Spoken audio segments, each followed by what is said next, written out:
네, 안녕하세요. 토크 콘서트 활동의 정진영입니다. 여러분들은 영화 장르 중에 이거 히어로물 다들 좋아하시나요? 어떤 히어로 좋아하세요?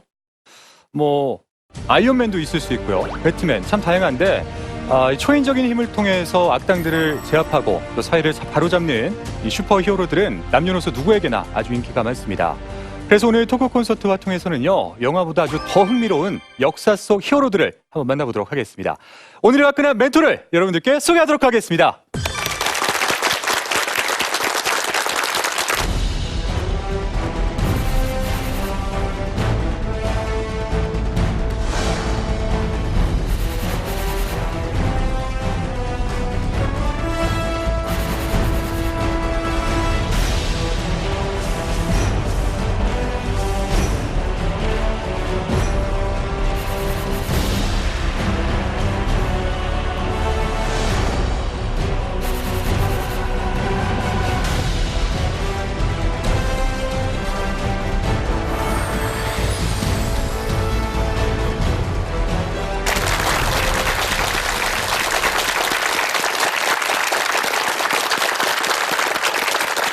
네, 오늘의 멘토 임용환 전쟁사 박사님을 모셨습니다. 안녕하십니까, 멘토님? 네, 안녕하십니까. 네, 반갑습니다. 사실 우리 역사학계에서요, 이 전쟁사를 주로 다루는 분이 좀 생소한 것 같은데 어떤 계기로 이 전쟁사를 연구하게 되신 건가요? 네. 사실은 제가 말씀하신 대로 전쟁사를 하는 분이 좀 적어요. 네. 그래서 이런 질문을 많이 받는데 참 약간 겸손하게 하느라고 제 전공도 아닌데 뭐 어떻게 하게 됐습니다. 이렇게 말했더니 제가 또 부업으로 시작하고 있다고 생각하는 분이 많더라고요. 네. 사실 그건 아니고 제가 원래 전공이 국가체제입니다. 근데 국가라는 게 생긴 이유 자체가 국방이 기본이에요. 국가의 목적은 세금을 걷기 위해서가 아니고 국민의 생명과 재산을 보호하기 위해서 만들어진 체제가 국가입니다. 그래서 국방이라는 걸 빼놓고 얘기할 수가 없어요. 근데 우리나라는 이상하게 그 부분을 빼놓고 얘기하기를 굉장히 좋아합니다. 그래서 이제 국가 체제를 하다가 이게 뭔가 빠졌는데 싶어서 이제 군제사 쪽에 관심을 가지다가 여기까지 흘러왔어요. 원래는 조선 전기 그 정도전이 제 전공입니다. 아, 그러셨구나. 네, 정도전과 조준의 개혁안. 네. 네.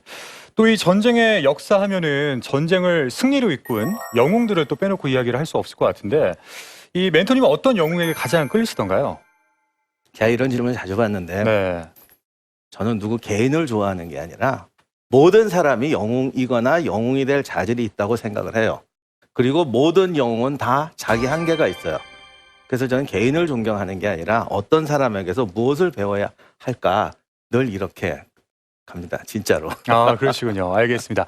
오늘 강의도 정말 기대가 되는데요. 여러분 박수로 멘토님의 강의를 청해 듣도록 하겠습니다.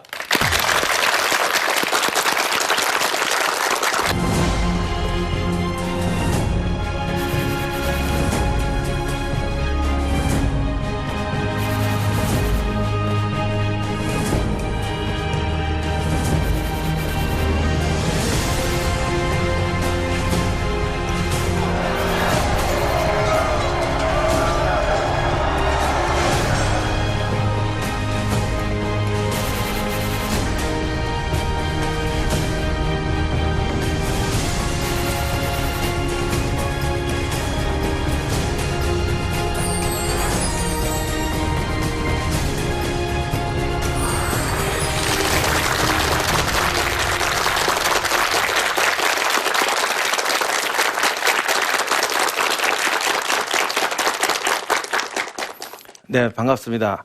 사실 오늘 제목이 좀 쑥스러워요. 영웅의 조건인데 그렇다고 제가 슈퍼히어로를 말하는 건 아닙니다. 자고로 역사에 길이 남는 사람이 힘만 세가지고요. 어떻게 기록에 남겠어요. 오늘 말하는 영웅은 사실은 손자나 플루타르크나 손자가 영웅이란 말은 안 썼지만 뛰어난 리더 또는 개인적으로 성공하는 사람 또는 개인의 꿈을 이루는 사람의 조건이 뭔가라는 부분에 대해서 제가 사실 우연히 발견을 했는데 손자가 말하는 바나 플루타르크가 말하는 바나 똑같더라고요. 우리가 동서양을 비교를 할 때는 항상 뭔가 차이점을 자꾸 찾고 싶어요. 야, 동양의 지혜의 본질은 이건데 서양의 지혜의 본질은 이건데 차이점이 아니라 동서양, 즉 전 지구를 통틀어서 가장 뛰어난 현자들이 꼽았던 영웅의 조건이 뭐냐 또는 인간의 조건이 뭐냐. 그것에 대해서 오늘 살펴보고자 합니다. 자, 먼저 오늘은 손자병법부터 시작해 보겠는데, 손자의 말 중에서 전에 이게 조사를 해봤어요. 이게 손자병법을 안 읽으셨어도 웬만큼 들은 건 다 있거든요. 그래서 손자병법 하면 생각나는 게 뭡니까? 그러면 저 그 책 안 읽어봤는데요 라고 대답하는 사람은 거의 없어요. 사실은 다 안 봤음에도 불구하고 뭔가 한마디는 합니다. 지피지기면 백전 불태 이런 말을 하는데, 제일 좋아하는 구절이 뭡니까? 라고 그러니까 좀 리더분들한테 물어봤어요. 아무한테나 묻지 않고. 그랬더니 저도 사실 지피지기가 나올 줄 알았어요. 그랬더니 의외로 저게 나왔어요. 싸우지 않고 이기는 것이 최선의 승리다. 저도 깜짝 놀랐습니다. 근데 이거를 또 많은 사람한테 물으면 싸우지 않고 이기는 게 최선의 승리다. 뭐 같습니까? 그러면 한 대도 안 맞고 패는 거. 전쟁에 났는데 우리 편은 한 명도 안 다치고 그냥 깨끗하게 이기는 거. 투자는 한 푼도 안 했는데 한 100억 버는 거. 무슨 말인지 이해하시죠? 이렇게 생각을 해요. 그래서 이래서 절대 영웅이 못 돼요. 손자가 말하는 승리하는 사람도 못 돼요. 이런 도둑놈 씹어가지고 어떻게 뭐가 되겠어요. 다이어트를 하는데 땀도 하나 안 풀리고 잠만 퍼자면 살 빠지는 게 있습니다. 있죠. 죽으면 그렇게 돼요. 살이 쫙쫙 빠져요. 이것은 살아서 성공하는 방법이 아니에요. 그러면 손자가 싸우지 않고 이기는 게 최선의 승리라는 말을 왜 했느냐. 손자의 시대에 있어서 어떤 전략이 필요하고 어떤 전술이 필요한가라는 건데, 이것은 손자의 시대적 환경과 관련이 있습니다. 손자는 춘추 시대 말기를 살았는데, 중국이 지금의 일개 성보다 그 정도로 막 수십 개 나라로 나눠져 있을 때예요. 그리고 좀 지나면 전국 시대가 되는데, 전국 시대가 되면은 이제 천하 통일을 시도를 합니다. 손자는 성각자였기 때문에 이제 시대는 곧 천하 통일의 시대가 온다는 걸 예측했던 것 같아요. 그런데 저렇게 많은 나라들이 나눠져 있어요. 그리고 이게 다 비슷비슷해요. 그래서 손자의 딜레마가 뭐냐면, 자, 여기서 천하 통일을 하려면 일단 내가 옆에 나라를 하나 먹어서 힘이 2배가 돼야 다른 나라를 삼킬 수 있을 거 아니에요. 그래서 옆에 나라를 예를 들어 먹거나 공격을 했다고 쳐요. 그러면 자기 나라 군대에 최소한 반은 빠져나갔겠죠. 그러면 그 옆에 있는 나라는 바보냐고요. 그 틈을 노려서 그때 손자가 이제 오나라에 가서 장군을 했는데 초나라가 친다거나 월나라가 친다거나 옆에서 칩니다. 그러니 맨날 이겨도 옆에서 방해를 놓기 때문에 돌아와야 돼요. 왜? 내가 2배가 되려고만 해도 옆에서 방해를 놓으니까. 그래서 이런 결론이 나옵니다. 오나라와 그냥 옆에 나라 보세요. 오나라와 월나라가 사이즈가 비슷해. 내가 월나라만 삼키면 이제 나머지 먹는 건 아무 문제가 없어요. 나머지 50개는 다 내 거야. 근데 월나라를 삼키기가 힘든 거란 말이에요. 그럼 월나라를 삼켜서 내가 2배가 되려면 내가 한 명도 안 죽고 월나라를 꼴깍 먹어야 돼요. 물론 안 되지. 그게 보통 강국이 아닌데. 그래서 이건 말이 안 되다 싶은데, 손자는 어쨌든 이 난국을 타개하려면 우리가 2배가 돼야 된다. 어떻게? 손실을 안 입고. 그래서 이것을 전략 목표로 삼은 겁니다. 그러니까 듣기 좋다 이게 아니고, 내가 지금 처한 시대 상황, 내가 지금 처한 목표에서 내가 무언가를 이루기 위해서, 내가 목표하는 바를 이루기 위해서 내가 무언 조건이 필요한데 그것을 뭔가를 찾아야 돼요. 찾았더니 이게 말이 안 되는 거야. 한 명도 안 다치고 남의 나라를 꼴깍 삼키래요. 이랬을 때 보통 사람은 포기하죠. 그러나 손자는 포기하지 않았어요. 이게 시대적 과제다. 그리고 그 방법을 찾는 거예요. 이게 손자병법의 출발점이에요. 그래서 도저히 말도 안 되는 것 같은 아군과 내가 싸워서 적을 때려 죽여도 안 돼요. 왜? 적의 군대도 홀라당 먹어야 되거든. 일단 2배를 만들고 시작하자.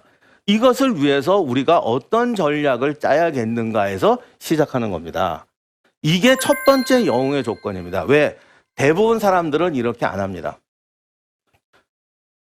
그래서 이제 최소의 희생으로 최대의 효과를 얻어야 된다라는 결론이 나오는데, 이거는 우리가 생각하는 그냥 미덕이 아니고 당위예요. 전술적 판단으로 보면 이게 통찰이에요. 최소의 희생으로 최대의 효과를 어짜. 이거 나쁜 말이라고 생각하는 분 있으세요? 다들 그냥 거기에 끄떡끄떡. 이거 좋은 말이네. 그거는 미덕으로 이해한 거예요. 그건 통찰이 아니야. 그냥 정보지. 사람은 누구나 다 죽는다. 그건 지식도 아니죠. 이게 의학 지식이에요? 아니에요. 배 아프면 소화제 먹어라. 그러면 그거 알면 의사 됩니까? 전혀 아니에요. 그거는 그냥 정보에 불과해요. 지금 내가 처한 현실에서 내 목표를 이루기 위해서는 이거를 달성해야 된다라고 선택하는 게 통찰이에요. 그래서 손자는 이것을 당위로 이해를 했죠. 보통 사람들은 왜 이걸 못하느냐? 보통 사람들은 나름 자기 목표가 있어요, 다. 그리고 뭔가 상황을 분석합니다. 분석하고 그 다음 어떻게 하느냐? 손자처럼 당위를 찾지 않아요. 내가 이걸 하기 위해서는 말도 안 되는 얘기지만 남의 나라를 홀랑 먹어야 된다. 보통 이렇게 안 하죠. 그거 못해. 보통 사람은 분석을 한 다음에 자기가 할 수 있는 방법을 찾습니다. 내가 가진 무기가 뭐냐? 지금 내가 할 수 있는 게 뭐냐? 그리고 그거를 가지고 자기 목표를 선택하고 가는 방법을 선택을 해요. 그러니까 대부분 실패하고 성공하면 그냥 운이 좋은 거예요. 누가 인간에게 지혜를 줬는지 모르겠지만 신이 인간에게 지혜를 줬더니 그걸 어디다 써먹냐면 남 탓하는 데 찾는 거야. 방금 말한 그대로예요. 분석을 해요. 그리고는 자기가 할 수 있는 방법만 찾아요. 근데 저쪽으로 갈랬더니 이런 말도 안 되는 걸 하라고 그러잖아요. 그러면 자기가 못하는 이유를 갖다 넣어요. 이래서 안 되고 저래서 안 되고 부모님을 잘못 만나서 안 되고 사회가 잘못돼서 안 되고 그거 다 옳은 말이에요. 옳은 말인데 문제는 그래도 이게 당이라면 여기서 방법을 찾아야 되는 거야. 그걸 제가 말씀드리라는 건 사회가 잘못됐어, 제도가 잘못됐어, 뭐가 잘못됐어를 무시해라. 그냥 다 네 탓이야. 이러라는 게 아니에요. 이게 잘못됐어 그리고 버려버린다고. 여기서 남 탓이라고. 손자는 그렇지 않았어요. 당위를 먼저 보고 그 다음에 방법을 찾아서 도전하는 거야. 내가 절대로 안 되고 내게 수단이 없다고 생각하지만 이게 가야 될 길이라면 이 길을 찾아가야만이 내가 승리할 수 있고 천하통일을 할 수가 있어. 그러기 싫으면 그냥 옆에 가서 붙든가. 일본 전국지대 때 번이 300개가 넘어요.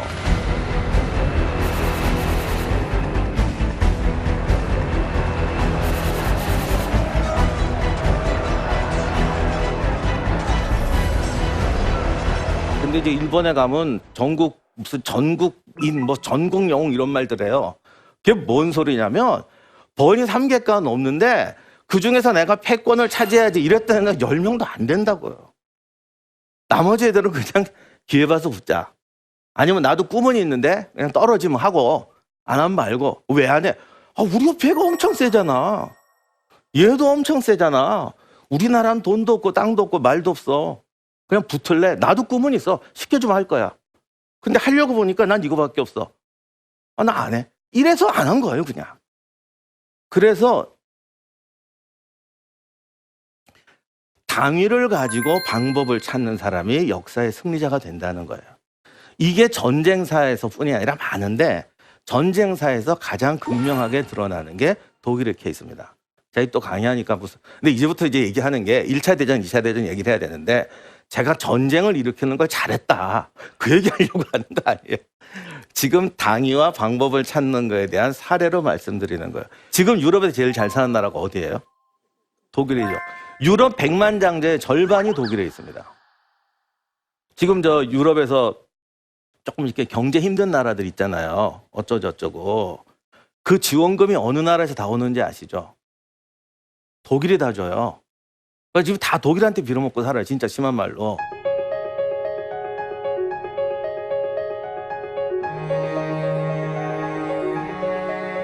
근데 독일 못지않게 또 유럽에서 콧대 높은 나라. 프랑스죠. 그런데 독일은 사실은 18세기, 17세기까지는 유럽의 다크호스였습니다. 그게 통일 국가를 만든 게 그냥 18세기나 와서 독일이 강국이 됐어요.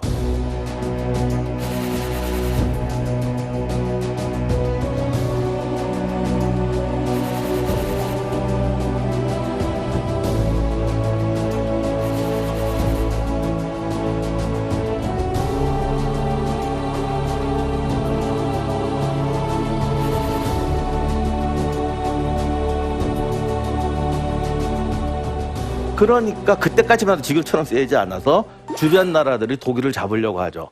저거 위험한 놈들인데 여기 잡아요. 근데 독일이 골치 아픈 게 정말 전통적인 유럽의 강호는 프랑스예요. 그리고 이쪽에 있는 러시아가 그때 여기까지 다 먹고 있었죠. 러시아가 아주 이게 또 보통 센 게 아니에요. 독일은 가운데 있는데 바다로 나가려면 영국이 막고 있어요. 육지로 가려면 뭐 다 막고 있어요. 근데 이제 독일의 또 문제가 자원이 없습니다. 뭔가 산업을 하거나 뭘 하려면 꼭 필요한 자원이 없어요. 그런데 이게 참 다행인지 불행인지 모르겠는데 아예 없으면 모르겠는데 옆에 있어요. 옆에 우크라이나에 다 있어요. 이 우크라이나가 정말 좋은데 식량, 전략 물자가 다 있어요. 이게 더야 거르죠. 그죠? 아예 없으면 모르겠는데 옆에 있단 말이에요. 그래서 독일 사람들은 어떻게 생각했냐면 저걸 어떻게든 먹자. 거듭 말씀드리지만 제가 지금 이게 잘했다 못했다 하는 게 아닙니다. 있었던 일을 얘기하는 거예요. 내가 한 게 아니고 나 그때 독일에 있지도 않았어요. 그 사람들이 그랬다고. 그래서 우크라이나를 먹자. 어떻게 하는지 먹으려고 그러는데 주변이 바본가. 너 우크라이나 치면 러시아 치고 프랑스 치고 영국 치고 다 친다고 협정을 맺어놨습니다.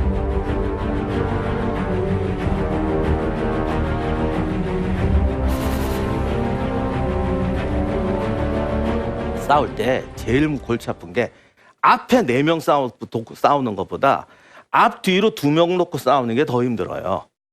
영화에서 무협지에서는 뭐 공중 날라차기로 다 해결하지만 그건 다 엉터리고 천하의 고수도 뒤에서 찌르는 데는 방법 없어요.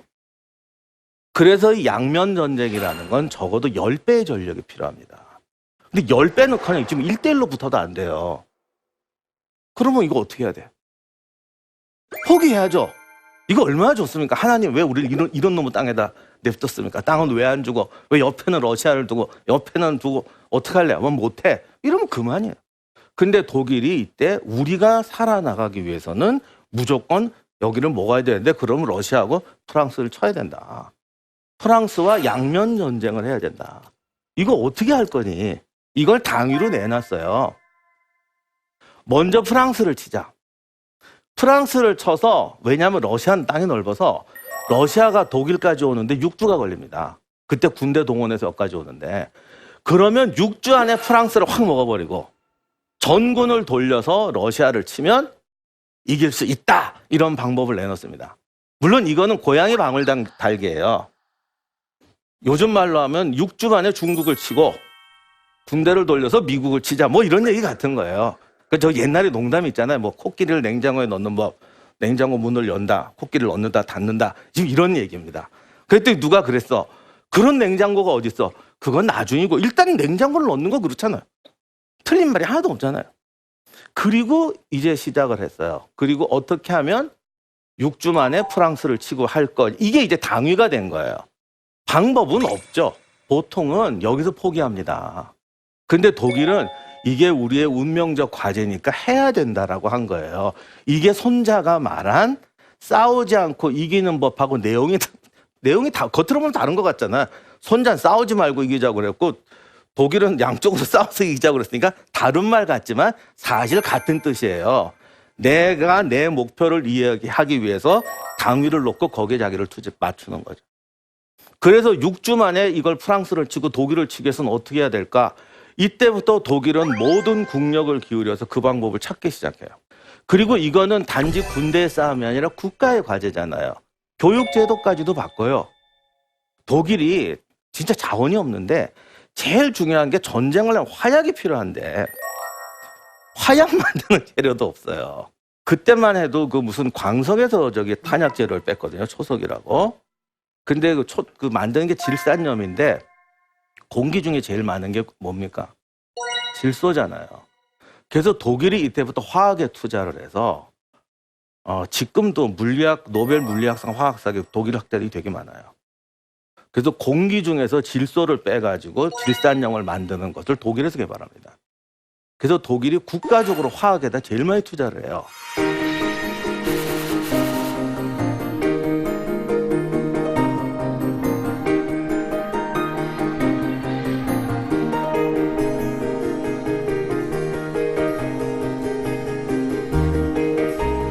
교과목의 배열도 바꿔요. 우리 우리는 지금 전 세계에서 가장 많은 과목을 들어요. 영어 뭐 수학 몇 시간씩 듣는데 왜 듣니? 그러면 중요하대. 그럼 옆에 있는 저 학교 다닐 때 진짜 그랬어요. 수학 선생님이 중요하니까 이거 일주일에 10시간씩 해야 돼. 그럼 사회 선생님 화가 팍 나요. 야, 사회는 안 중요한 줄 알아? 국사는 안 중요한 줄 알아? 이것도 10시간 해야 돼. 중요한 거 안 중요한 과목이 어딨어? 근데 이거를 왜 10시간을 해야 돼를 중요해 그러면 타협이 안 돼요. 안 중요한 게 어딨냐고. 그렇다고 2시간짜리로 떨어지면 선생님 우시는 거지. 난 2시간짜리인가 봐. 아니거든요. 중요하고 안 중요한 게 아니라 자신들의 전략적 선택에서 중요도가 달라지는 거지. 그걸 책상에다 올려놓고 수학이 중요해, 국어가 중요하라고 천년만년 쌓아봐 답이 나오나. 지금 내가 무엇을 하려고 하는데 여기에서 얘가 차지하는 위치가 뭐냔 말이에요. 이게 국가의 전략적 선택이에요. 독일은 이거를 해서 교육 체제까지 바꿔요. 그런데 프랑스 애들이 이걸 들었어요, 나중에는. 처음에는 비밀로 했는데, 뭐, 이러다 보니까 다 나왔지. 논문 나오고, 토론하고. 프랑스 애들이 이걸 보고, 야, 독일이 이런 데는데 대책을 세워야지라고 했을까요? 안 했을까요? 안 했죠. 비웃고 말았지. 뭐, 우리를 6주 만에 패? 지금 내가 우리 초강대국 옆에 일본, 미국, 우리 옆에 누구 있는데, 우리가 중국을 6주 만에 점령하자, 뭐, 소련을 6주 만에 점령하자라고 한다고 그러면 그쪽이 대비를 할 것 같으세요? 자들이 뭘 잘못 먹었나 보다 라고 생각하고 놀아요. 그래서 그냥 비웃고 놀았어요. 이게 말이 되냐고. 근데 이 아저씨들은 했거든. 그래서 드디어 슐리핀 계획이라는 게 나옵니다. 이게 뭐냐면 프랑스 국경을 그냥 치고 들어갈 수는 없으니까 군대를 우회해서 돌려서 벨기에 쪽으로 돌려서 들어가자는 거예요.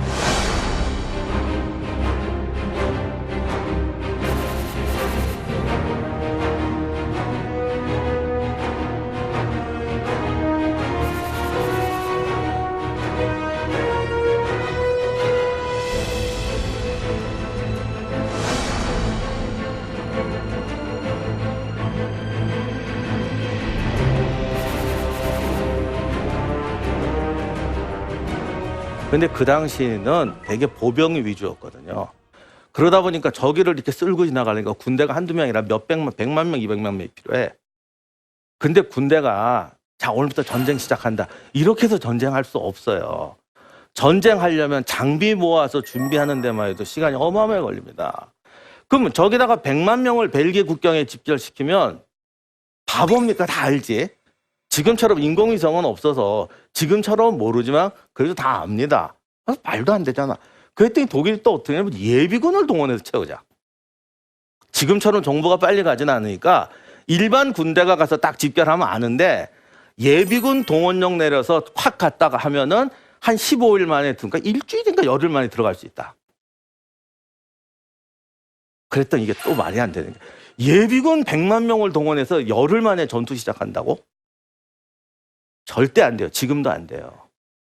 그냥 너 나와 이래갖고 데리고 간다고 군대가 되는 게 아니에요. 지금 여기 계신 분이 부대가 다 다른 거야. 부대가 다 다른데 동원령이 때리면 예를 들면 당신은 무슨 부대 위생병이고 당신은 무슨 부대 무슨 몇 소대 기관총 사수니까 어디로 오라고 그래요. 그럼 뭐 서울, 제주, 부산 뭐 사방에 있는 애들이 어디 버스 정장 자기 동네에서 어디 집결하면 거기 애들이 버스 타고 태워서 어디까지 갖다 놓으면 얘들을 운반해서 어쩌고저쩌고 하는 시스템을 다 짠 거예요. 이거 요즘 슈퍼컴 갖고도 못해요. 그래서 독일이 사관학교 성적도 수학을 제일 우선이에요. 수학 잘하네. 이거 해. 그래서 당시 독일 육사에서 유행하던 말이 육사에 가서 절대 우등생이 되면 안 된다. 우등생이 되면 소대장이 되는 게 아니라 역으로 끌려간다. 그래서 맨날 철도 시간표 짜다가 정신병원에서 죽는다. 라는 유명한 농담이 있었어요. 왜냐하면 맨날 기차 체크하니까. 그러면 동원령을 내렸는데 이게 지금 기차가 제대로 움직이는지 어떻게 알아? 그래서 민간인 아저씨들 다 동원해가지고 누군가 예를 들면 뭐 무슨 A동 통장이면 하면은 땅 하고 비상령이 떨어지면 우리 집 앞에 있는 전봇대에 나가 쓰는 거예요. 그리고 체크를 해야 되는데 어떤 식으로 체크를 하냐면 1시 15분에 1503호 열차의 11호 칸의 세 번째 바퀴가 내 앞을 통과해야 돼. 그러면 지금 시간표대로 되고 있는 거야. 다섯 번째 바퀴가 지나갔으면 약간 늦은 거고 무슨 말인지 이해하시죠? 그러면 이거를 또 전신을 때리면 그걸 수합을 해서 조정을 했다고요. 그렇게 해서 열흘 만에 동원을 해서 예비군이 진군을 시작했어요. 이게 그 유명한 슐핑 계획이에요. 예비군을 동원해서 하루에 40km씩 강행군에서 프랑스까지 간다는 거에 대해서 모든 나라들이 다 불가능하다고 생각했어요. 현역도 안 되는데 예비군이 그 배 나온 예비군이 이걸 어떻게 하겠냐고. 근데 독일군이 행군을 했어요. 그 행군을. 우리는 이제 1차, 2차 세계대전을 봐서 독일을 가해자라고만 알고 있는데 독일 역사를 보면 유태인 못지않게 2000년 동안 유럽에서 핍박을 받았던 나라가 독일입니다.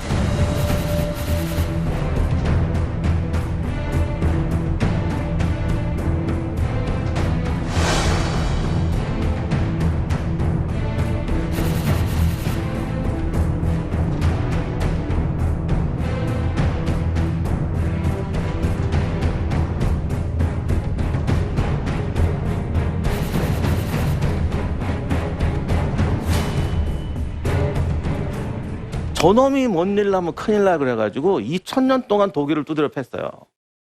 그래서 정말 한이 맺힌 나라가 사실 독일이에요. 그게 이제 너무 이제 이렇게 업되니까 좀 잘못된 걸로 가기도 했지만 아무튼 그래서 어떤 국가의식이 굉장히 강했어요. 우리가 정말 2000년 동안 두드려 맞고 살았는데 강대국이 못 되면 또 두드려 맞고 산다. 우리 한번 생각해 보십시오. 그냥 어디 가서 일본 얘기만 하면 일제시대에 태어나지도 않은 학생들이 뭐 난 일본 놈 이러면 피를 갈아 마시고 싶어 막 이런 소리 막 해. 쟤들은 2000년을 두드려 맞았다고요. 그러니까 저게 됐던 것도 같아요. 그래서 진격을 해요. 거의 떨어질 뻔했는데 마지막에 이게 독일 지부가 몇 가지 실수를 하고 너무 대담한 계획이다 보니까 이게 그러니까 병사들은 했는데 막상 시행하니까 위에 사령관이 간이 쫄아가지고 이렇게 뒤집어 씌우다가 실수를 해가지고 정말 극적으로 하루만 더 갔으면 파리가 함락되는 거였거든요. 하루만 먼저 갔으면. 근데 딱 가기 전에 하루를 중단 쉬어버려요. 병사들이 그때 저기 화면에 저렇게 나오지만 파리 앞에까지 왔을 때 옷다 넣어도 왜냐면 보급품 수송도 안 되거든요. 그래서 뭐 하루에 40km 수백 킬로 걸어오니까 군합발 다 터지고 막 거지꼴이 됐는데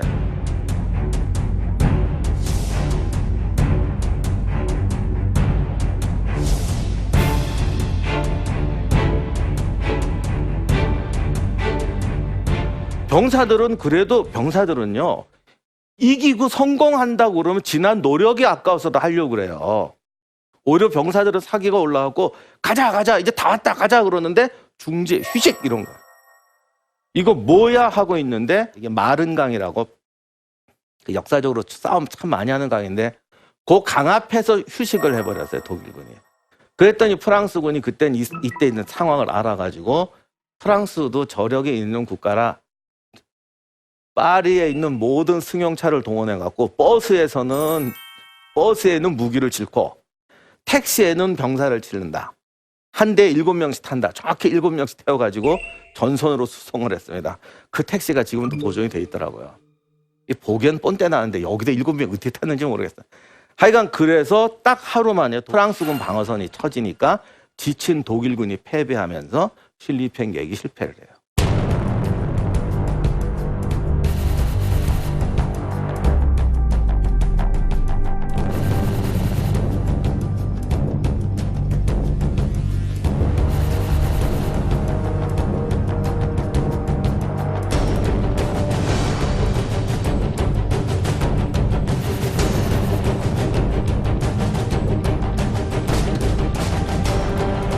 이때 성공했냐 실패했냐는 중요하지 않아요.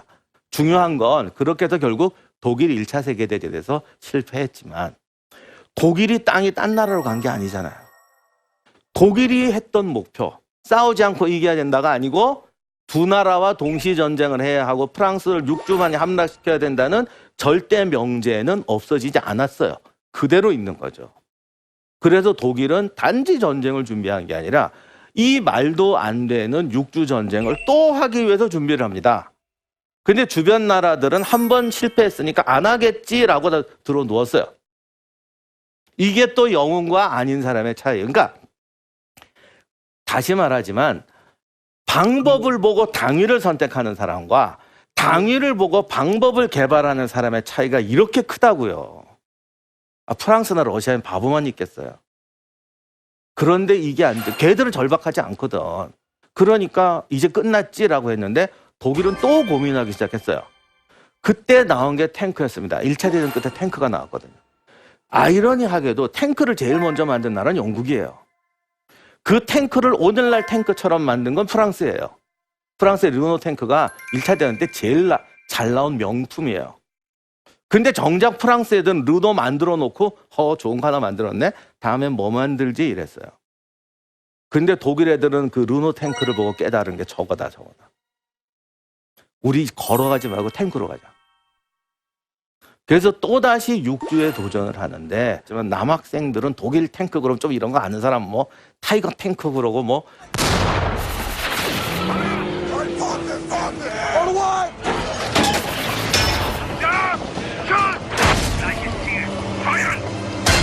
독일 탱크 그러면 대포 튼튼, 장갑 튼튼, 처음엔 그렇지 않고 독일 탱크는 오히려 경장갑차 같은 경량 탱크를 만들었습니다.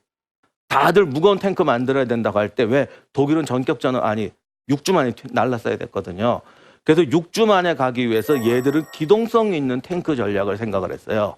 그래서 만들었던 게 전격전이에요. 그래서 우리가 아는 그런 멋있는 탱크가 아니라 이런 가벼운 탱크를 몰고 전격전을 하기 시작했습니다. 사실은 탱크만 하는 게 전격전을 탱크로 생각하는 탱크만 하는 게 아니고 대포, 항공기, 탱크 다 모아가지고 전쟁을 이렇게 통으로 미는 게 아니라 한 군데로 집중해서 이쪽으로 파고 들어간다는 거예요. 그리고 파고 들어가서 뒤를 막아버린다라는 겁니다. 그럼 얘들이 항복한다는 거예요. 그런데 이게 중요한 게 이게 말처럼 쉬운 게 아니고 내가 여기를 뚫어서 뒤를 갔어요. 그래서 뒤를 막아버렸어요. 그러면서 이쪽에 항복한다고 그랬더니 반론을 핀 사람이 뭐라고 그랬냐면 이렇게 병력이 많은데 내가 혼자 여기를 가운데를 막 뚫고 다저 문을 잠궜어. 얘들이 이제 갇혔다 그랬다고. 내가 여러분 뒤에 고립된 겁니까? 여러분이 갇힌 겁니까? 이게 답이 안 나와요. 그래서 독일에서도 이게 무슨 말 안 되는 전투냐라고 했는데 전쟁터는 기세거든. 실제로 해보니까 정말 독일군 애들이 용감하게 뚫고 들어가니까요. 놀라서 무너져요. 근데 똑똑한 애들이 알아갖고 싸우자 그래도 한 번 겁이 나서 무너지면 이게 정신없습니다. 이게 생명이 눈앞에서 왔다 갔다 할 때는 이게 안 돼요.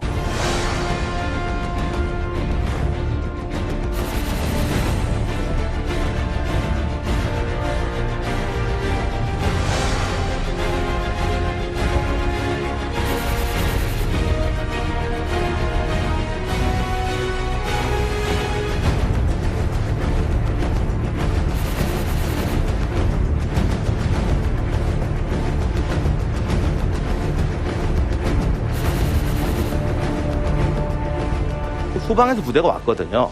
1선이 무너졌다 그러니까 2선 부대가 오는데 1선에서 부대가 차라리 죽었으면 안 그래. 별로 죽지도 않았는데 겁이 나서 도망가니까 쓰나미처럼 뒤로 오는 거예요. 지원하던 부대가 지금 앞에 왔는데 얘들이 밀고 내려가요. 독일군은 나타나지도 않았는데. 이거를 보고 독일군 그 앞에 있던 전차 부대원들이 어떻게 이럴 때 어떻게 해야 됩니까? 나는 원래 여기까지만 가라고 그랬거든요. 근데 애들이 쓰나미처럼 뒤로 밀리더니 뒤에서 오는 지원부대까지 밀어버리는 거예요. 그럼 이때 어떻게 해야 되죠? 원래 내 명령은 여기예요. 이럴 때 앞으로 더 나가면 삼진까지도 쓸어버릴 수 있잖아요. 근데 언제 전화하고 이걸 해요? 전격전이라는 건 뭐냐면 정신없이 만드는 거거든요. 사실 간단히 말하면 미친 듯이 공격을 하니까 애들이 막 얘 왜 이래 그러는 거예요. 그때 딱 봐가지고 얘 왜 이래 그러는데 한 명 정도는 공포에 질린 애가 있어요. 그럴 때 걔를 공격해서 패면 갑자기 걔에서 막 피가 나오고 그러면 멀쩡하던 애들도 겁이 나서 도망가는 거예요. 옛날 전쟁은요 다 짜줘요. 네가 여기 가지. 그럼 옆엔 일로 가라. 넌 이렇게 하라고 다 짜주는데 이렇게 전격전 스타일로 전쟁하면 이 중에서 누가 겁먹고 얼굴에 하일지 누가 아냐고. 본인도 몰라요 본인도. 그러면 갖다 딱 들이쳤더니 누가 갑자기 혹 이렇게 주저앉는단 말이에요. 그러면 그걸 보고 반응을 해야 돼요. 무슨 말 이해하시죠? 그러면 현장에서 누군가 즉시 판단을 내려야 되잖아요. 근데 군대란 군대 하면 명령 아닙니까? 이건 전 세계 공통이에요. 군대가 명령을 안 들으면 군대는 존임 유지가 안 돼요. 생각해 보세요. 다른 건 다 필요 없어요. 우리 훈련소 가서 이렇게 포복하라고 그랬어. 자기 앞으로 갔어. 갔더니 앞에 똥물이 쫙 갈린 거야. 근데 여기만 없어. 그러면 가던 애들이 전부 이쪽으로 겨갈 거 아니에요. 그럼 이 군대는 전멸이에요. 군대가 괜히 권위를 세우려고 명령을 하라는 게 아니라 절로 가라고 그랬으면 앞에 피바다도 똥물이든 물로 겨가야 돼요. 근데 이거 보고 한번 각자 알아서 판단해. 그러면 100명 중에 100명이 똥물로 기겠어요? 마른 땅으로 기겠어요? 마른 땅으로 긴다고요. 그래서 군대는 절대 자율적인 판단을 허용하지 않아요. 왜? 생명이 오고 가기 때문에 다 이기적인 판단을 하거든요. 대부분이. 안 그런 사람도 가끔 있지만 그런 애들은 더 먼저 죽어요. 그래서 군대란 명령에 죽고 명령에 사는 거지 자율적인 판단을 허용하지는 않습니다. 근데 전격전을 했더니 이거는 애가 자기가 판단해야 돼요. 전화 걸고 하면 늦어요. 그럼 어떻게 해야 됩니까? 여기서 독일이 임무형 전술이라는 걸 만듭니다. 독일 사람들이 명령을 우습게 봐서 군대를 민주화시키기 위해서 임무형 전술을 만든 게 아니에요. 내가 이걸 하려다 보니까 결정적인 장애에 부딪혔는데 전격전을 할 때는 임기응변이 필요한 거예요. 이걸 어떻게 할 거냐? 할 수 없다. 애들이 현장에서 판단하게 하자. 독일군 내에도 불만이 많습니다. 이거 어떻게 말이 되니? 그런데 중요한 것이 군인이 목표의식이 분명하고 또 가다가 똥물을 기으라고 그랬더니 안 기는 이유는 걔가 명령을 위반해서가 아니고 자기가 이걸 왜 하는지를 모르고 자기가 하는 일의 가치를 못 느끼기 때문에 그래요. 만약에 그 똥물 속에 다이아몬드, 핑크 다이아몬드가 있다 그러면 건너가긴 뭘 건너 마시라도 마실 거야 정말. 그래서 병사들에게 목적을 분명히 가르쳐주고 목표를 가르쳐주고 자기가 하는 임무에 대해서 왜 하는지를 가르쳐주고 방법을 스스로 찾아서 하라 그러면 할 수 있다. 아무도 실험해보지 않은 길을 독일군이 갔어요. 그랬더니 정말 되는 거예요.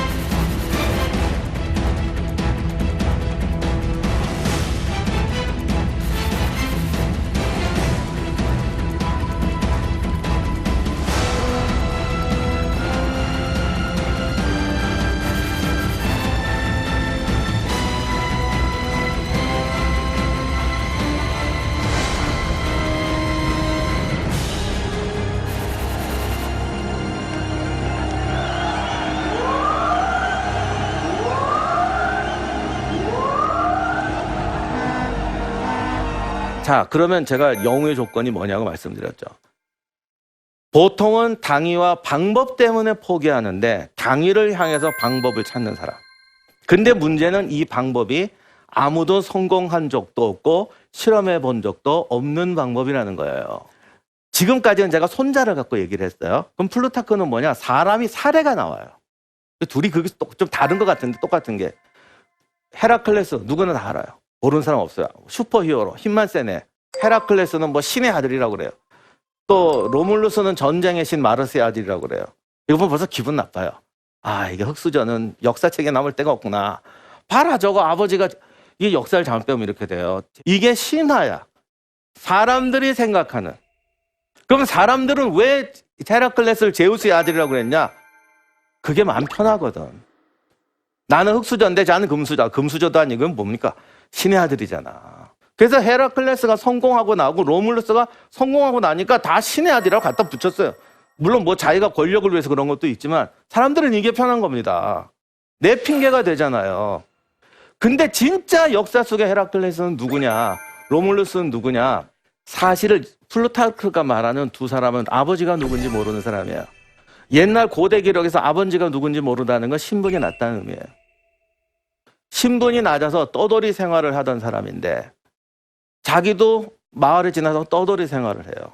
왜 나는 이렇게 떠돌이 생활을 해야 되지? 그런데 그 시대가 어떤 기냐면 혼란기예요. 헤라클레스는 그래서 혼란의 시대에 내가 이 시대에 뭔가를 갖추기 위해서는 사람들을 모아서 용병대 같은 걸 만들어 군대를 만들자. 그래서 군대를 만들어서 깡패도 소탕. 그것도 지가 군대를 만들어서 남을 패면 백성을 패면 깡패 두목밖에 더 됐겠어요. 좀 깡패 같은 애 못된 애를 패서 유명해지자.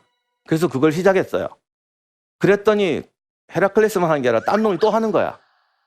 누가 뭔가 음식점을 하나 냈더니 히트치는 게 여기서 막 나오는 거죠.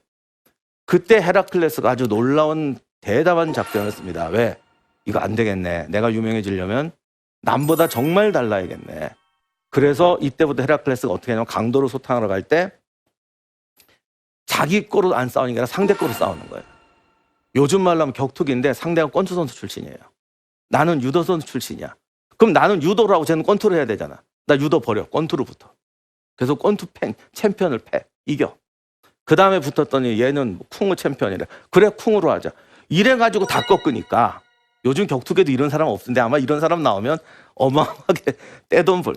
그러니까 사람들이 쟤는 진짜 대단하네 하고 돈 모는 거예요.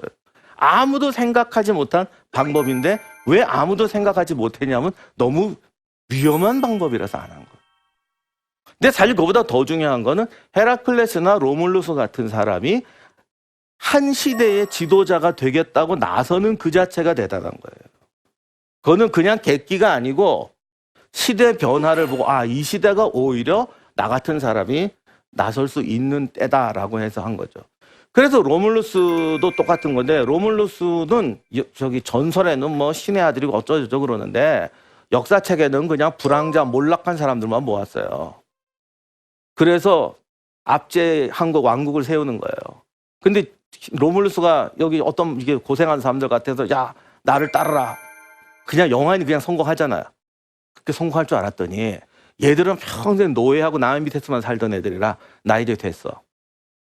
안 할래요. 다 주저앉는 거예요. 그래서 로물루스가 어떻게 하냐면 이거 얘들 데리고는 안 되겠구나. 어떤 사람이 필요하죠? 속된 말로 진취적인 사람이 필요해요. 그러니까 나쁘게 말하면 깡패고 좋게 말하면 진취적인 DNA를 가진 사람이 필요해요. 그래서 그런 사람들을 불러들여서 부족을 새로 만들어서 로마를 세웁니다. 로마의 정신이라는 게 뭔지 아세요? 우리는 로마에 가면 로마 제국 그러면 우리 맨날 이런 거만 겉으로는 그래요. 겉으로는 황제가 딱 해서 뭐 이거 죽여 그러고 맨날 애들 그러고 요즘 나오는 영화 뭐 스팔타쿠스 이런 거 보면 노예는 인간 취급도 안 하고 뭐 맨날 뭐 그렇게 알고 있잖아요. 속으로는 무슨 생각하는 줄 알아요? 역사의 승리자는 쟤들이다. 로물루스, 우리를 만든 로물루스가 누군지 아냐? 노예 출신이다. 바로 저런 애가 로물루스가 됐다고 원로원 의원이고 황제고 그거 교육 시간 그렇게 배우고 삽니다. 그걸 걔들이 알고 있을 때는 부응했어요. 그리고 그거를 최소한 몇백 년은 가지고 있었어요. 그게 플루타르크가 말한 영웅이에요. 그리고 이게 바로 손자하고 바로 맞는 말이에요. 손자는 원리를 얘기했고 플루타르크스는 그 원리대로 사는 모델을 이야기한 것뿐이에요. 진짜 영웅은 신의 아들로 태어난 사람이 아니라 열악한 환경에서 태어나서 살아서 영웅이 되고 다시 말하면 저게 손자가 말한 대로 자기 삶에서 필요한 당위의 목적을 찾고 그 목적을 실현하기 위해서 자기가 방법을 찾고 그 방법이 남이 안 쓴 방법이고 가능성 없어 보이는 방법이고 굉장히 말 같지 않은 방법으로 보일지라도 내가 이것이 내 인생의 목표이고 이것이 시대의 변화의 정당한 목표니까 해야겠다고 도전하는 사람이에요. 그런 사람이 살아서 영웅이 되고 죽어서는 신의 아들로 불리워진다는 겁니다. 그래서 오늘날 우리에게 열려있는 것은 여러분 모두도 영웅이 될 수 있다라는 겁니다.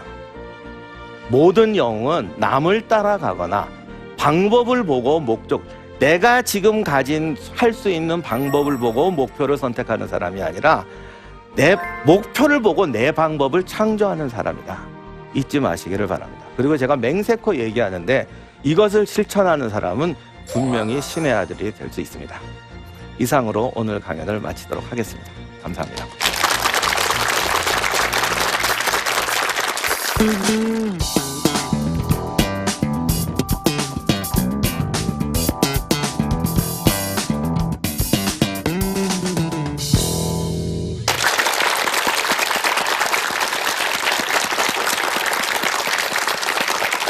네, 멘토님의 강연 잘 듣고 왔습니다. 아, 너무 흥미진진했던 것 같아요. 독일의 또 임무영 전술 성공 뒤에는 이를 또 잘 따랐던 어떤 병사들의 공도 있는 것 같아요. 하지만 이제 그때 당시에는 없었던 것을 시도했을 때는 우려가 따르기 마련일 텐데 그들에게 어떻게 신뢰를 줄 수 있었을까요? 그 당시 때. 독일군도 정말 고민 많이 했는데 네. 사실 임무영 전술 성공한 나라가 세 나라입니다. 독일하고 이스라엘하고 미국인데 미국은 독일과 이스라엘의 성공을 보고 받아온 거고 주체적으로 성공한 거는 독일하고 이스라엘이라고 볼 수 있는데 사실 이게 임무영 전술은 하나가 모든 사람에게 통일되는 확실히 국가의식이 있어야 돼요. 이 국가의식은 우리가 말하는 옛날 무슨 전체주의 집단의식이 아니라 우리가 지금 어떤 절박한 생존을 해야 된다는 그런 의식이요. 그런 공통된 의식이 있어야 돼요. 왜냐하면 그래야 도전을 하거든요. 배부르면 도전을 안 해요. 난세에서는 금수저는 절대 성공 못해요. 모든 역사가 증명해요. 되게 결심을 하거든요. 왜 무너지냐면 한 두 번 가다가 안 되잖아요. 그럼 포기해요. 이럴 줄 알았어. 근데 왜 제가 당위 그러냐면 당위를 설정해 놓으면 포기를 할 수가 없어요. 아. 포기하든가 죽든가. 제 말은 그만큼 처절하게 노력했다는 거예요. 네. 근데 저는 또 이제 답변을 들었을 때 이런 생각을 또 해봤어요. 임무영 전술 참 좋은 전술인 것 같은데, 그러면 이런 전술을 기업이나 정치에 한번 적용해 보면 어떨까? 어떻게 생각하세요, 멘토님? 네. 실제로 이게 적용하려다가 실패한 케이스가 더 많습니다. 아. 왜냐하면 임무영 전술을 잘못하면 책임 회피성이 돼요. 자, 내가 너한테 매장 이거 맡길게. 네가 다 책임져. 그리고 대장은 노는 거예요. 그러면 밑에 사람은 열심히 하나요? 대강 하다가 책임을 절로 떠넘기려고 그래요. 더 나빠지는 경우가 대부분이에요. 그래서 임무영 전술은 첫째, 야망이 있어야 돼요. 그리고 그 야망을 살려준다는 공감대가 대장과 부하 간에 있어야 돼요. 그리고 그 공감대에서 이 원칙을 지켜야 돼요. 지금도 독일군은 임무영 전술을 쓰는데 첫 번째 그 계대들 교본의 1장 1절이 뭔지 아세요? 책임감은 누구와도 공유할 수 없고 나눌 수도 없다. 내가 자네한테 맡긴다고 해도 책임은 내가 지는 거야. 맞는 사람은 여기에 모든 건 내가 책임지는 거야. 근데 이렇게 말하면 우린 또 싫어해. 그럼 누가 책임질 건데? 둘 다 책임질 거야? 이렇게 가니까 안 되는 거예요. 그 패기와 야망을 살려서 같이 가야 돼요. 그래서 임무영 전술이 매뉴얼 좋아하는 사람들한테는 참 싫어요. 이게 답이 없고 만들어 가야 되는 거거든요. 그래서 가장 선진적인 조직이고 모든 최고의 전술은 유형의 전술이 아니라 무형의 전술이라고 그러거든요. 근데 모든 조직은 무형의 전술이 아니라 유형의 전술을 좋아해요. 책임 소재 때문에. 그게 아마 조직에서 잘 안 되는 중요한 이유일 건데 성공한 나라는 지금도 이스라엘이 벤처기업은 세계 1등입니다. 가장 창의적인 벤처기업은 이스라엘에서 다 나와요. 왜 그러겠어요? 책임은 공유할 수 없고 양도할 수도 없고 같이 도전해야 된다는 정신으로 살기 때문에 기업에서도 성공하는 겁니다. 네. 그리고 또 우리나라 같은 경우에는 전쟁과 참 연관이 깊은 나라 아니겠습니까? 그래서 더 어떤 강연에 집중을 할 수 있었던 것 같은데 어떤 이런 비극을 되풀이하지 않기 위해서는 저희가 어떻게 해야 될까요? 스파르타가 왜 망했냐고 되게 궁금해하는 분들 많아요. 초강대국이었던 스파르타가 왜 망했냐. 몇 가지 이유가 있는데 한 가지만 제가 얘기할게요. 스파르타는 원래 다들 우리는 약하니까 뭐 여자도 나가 싸워야 된다고 해서 이것만 했어요. 근데 그리고 자꾸 이기니까 전쟁에서 이기면 이게 들어와요. 그러니까 갑자기 이거 맛을 알아가고 사치의 맛을 알아갔고 이제 싸워서 승리한 사람은 전쟁에 면제시켜주자. 누려야 되니까. 그래서 전투에 나가서 이겨서 잘 싸우면 군역이 면제가 돼요. 그래서 걔는 사치하기 시작하고 힘없는 애들이 나가 싸우기 시작해요. 피와 땀은 빼고 행복만 누리자고 하는 사회가 많아지면 그 사회는 항상 망하더라고요. 그래서 세상은 항상 역전이 돼요. 제가 여러분에게 드리고 싶은 말은 뭐 제가 구체적으로 무슨 제도가 어떻게 되고 이게 중요한 게 아니라 전 세계적으로 모든 강대국은 역사에 있었던 2등한테 망한 적 없습니다. 3등한테도 망한 적 없어요. 그 옆에 있던 가장 못나고 가난하고 힘없던 애들한테 망해요. 제 말이 의심스러우시면 오늘 집에 가서 한번 찾아보세요. 전성기의 그리스는 누구한테 망했으며 로마는 누구한테 망했으며 뭐 명나라는 누구한테 망했으며 송나라는 누구한테 망했나.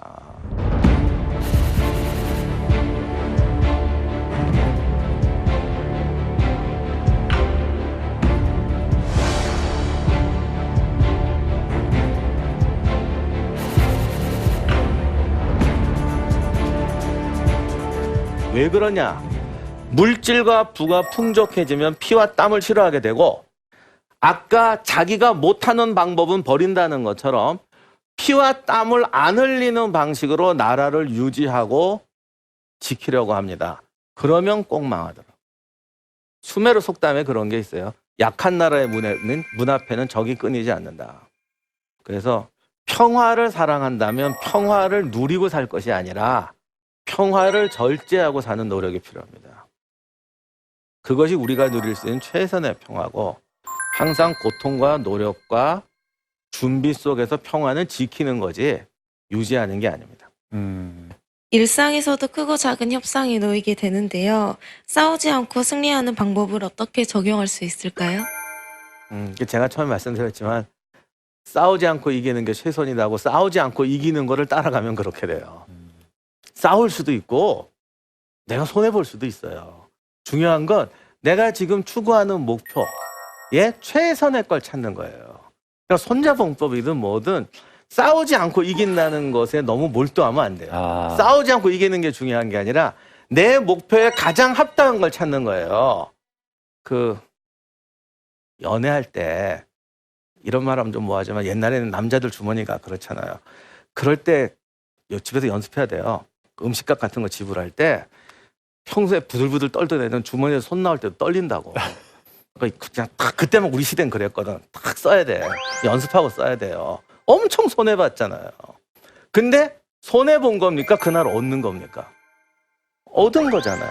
내가 얻기 위해서 뭘 하는 거거든요. 그래서 싸우지 않고 이긴다는 건 지금 내 목표를 달성하는데 가장 좋은 방법이 뭐냐. 그리고 남이 하지 않고 가장 어려운 방법이 뭐냐. 그걸 찾아서 하면 그게 싸우지 않고 이긴 거예요. 그러니까 반대로 싸워서 이길 필요도 있는 거죠. 그게 최선이라면. 네. 아쉽지만 벌써 마칠 시간이 됐습니다. 멘토님 오늘 저의 만남 어떠셨어요? 제가 이런 강의하면 되게 싫어하는 분들 많아요. 진짜로. 재밌었습니다. 네. 벌써 거기서 걸려요. 이건 내 얘기가 아니야 이러면서. 왜냐하면 듣고 자기가 실천할 수 있는 얘기를 찾는데 인간은 탁월한 능력이 있어요. 딱 듣는 순간 저건 남의 얘기다. 저런 거 들으면 고통받는다. 그러고 마음을 닫아버리는 사람들이 있는데 여기 계신 분은 안 그런 것 같아서 10년 후에 다시 만나서 선생님 강의 듣고 제 삶이 바뀌었습니다. 제가 평생 지금까지 이런 사람 3사람 만나봤는데 여기 모이면 한 20배는 넘을 것 같은데 그렇게 다시 만나기를 바랍니다. 알겠습니다. 오늘 토크 콘서트 활동은 여기까지입니다. 여러분 멘토님께 큰 박수 부탁드리겠습니다.